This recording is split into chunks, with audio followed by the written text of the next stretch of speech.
Friends, இது புதன்கிழமை mini vlog தான் பார்க்க போகிறோம். என்னென்னு பார்த்தீங்கன்னா, காலையிலே கோலம் போட ஆரம்பிச்சிட்டேன். எனக்கு அவ்வளோவா குட்டி குட்டி கோலம்லாம் போட வராது. இந்த ஸ்டென்சில்ஸ் வச்சு அழகாக சின்னதாக போட்டுருவேன்.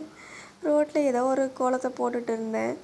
அத்தை தான் போடுவாங்க அழகழகாக குட்டி கோலம்லாம். எனக்கெலாம் வராது இந்த குட்டி கோலம். எனக்கு போட்டால் பெரிய கோலம் தான். புள்ளி 10 புள்ளி 15 புள்ளி 20 புள்ளின்ட்டு அந்த மாதிரி தான் போடுவேன்னா, அதுதான் வரும். அப்புறம் மாவாட்டி வச்சுருந்தேன், நல்லா பொங்கி வந்துருந்துச்சு. அப்படி நான் ஒரு ஆள் தானே இட்லி ஊற்றி சாப்பிட்டாச்சு. அப்புறம் பார்த்திங்கன்னா மதியத்துக்கு லன்ச் தான் சீக்கிரமாக ப்ரிப்பேர் பண்ணிட்டேன். என்னென்னு பார்த்திங்கன்னா, லெமன் சாதமும் பாவக்காய் பொரியல் மாமாவுக்கு, அப்புறம் காலிஃப்ளவர் எல்லாருமே வச்சுப்போம். பாப்பாவுக்கும் ரொம்ப பிடிக்கும் காலிஃப்ளவரு. நல்லா சாப்பிட்டுட்டு நல்லா தூங்கியாச்சா. அப்புறம் ஈவினிங்காக ரெஃப்ரெஷ் ஆகிட்டு தலை வாரிட்டு சரி நைட்டு டின்னருக்கு ரெடி பண்ணலான்னு பண்ணிகிட்ருக்கும் போது தான் ஹார்ட் பீட் சீரியஸ் நாளைக்கு போடுவாங்களா. எனக்கு ரொம்ப பிடிக்குங்க, ரொம்ப அடிக்ட் ஆகிட்டேன் அந்த சீரியலில்.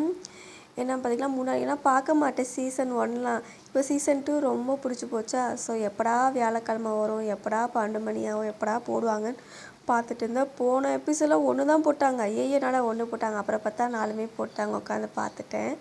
சீசன் 1 பார்க்குறப்ப அந்த உப்பு புளி காரம் போட்டுட்டு இருந்தாங்க. அந்த வெப் சீரிஸ் எனக்கு ரொம்ப பிடிச்சி போச்சு. அதை தான் ஃபுல்லாக பார்த்துட்டு இருந்தேன். இப்போ இது நல்லா இருக்குது. அடுத்து சீசன் 3 போடுறேன்னு சொல்லியிருக்காங்க. நெக்ஸ்ட் இயர் தான் போடுவாங்க போல். இதான் ஃபைனல் சொல்லியிருக்காங்க. என்ன கிளைமேக்ஸ் என்ன அதுன்னு தெரியல, பார்த்தா தான் தெரியும். 12 மணிக்கா பார்க்கலாம். தக்காளி குருமா தான் ரெடி பண்ணிகிட்டு இருந்தேன். ரொம்ப நாள் ஆச்சு தக்காளி குருமா வச்சு. எனக்கு இந்த மாதிரி தக்காளி குருமா பிடிக்கும், அப்புறம் தக்காளி தொக்கு பிடிக்கும், இதெல்லாம் பிடிக்கும்.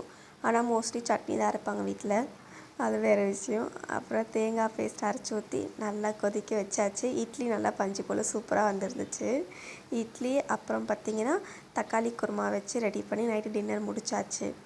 நிறைய பேர் சப்ஸ்கிரைப் பண்ணாமல் பார்க்குறீங்க. ப்ளீஸ் செல்லக்குட்டி சப்ஸ்கிரைப் பண்ணிவிட்டு பாருங்கள். பாய். நெக்ஸ்ட் வீடியோவில் பார்க்கலாம். டாட்டா.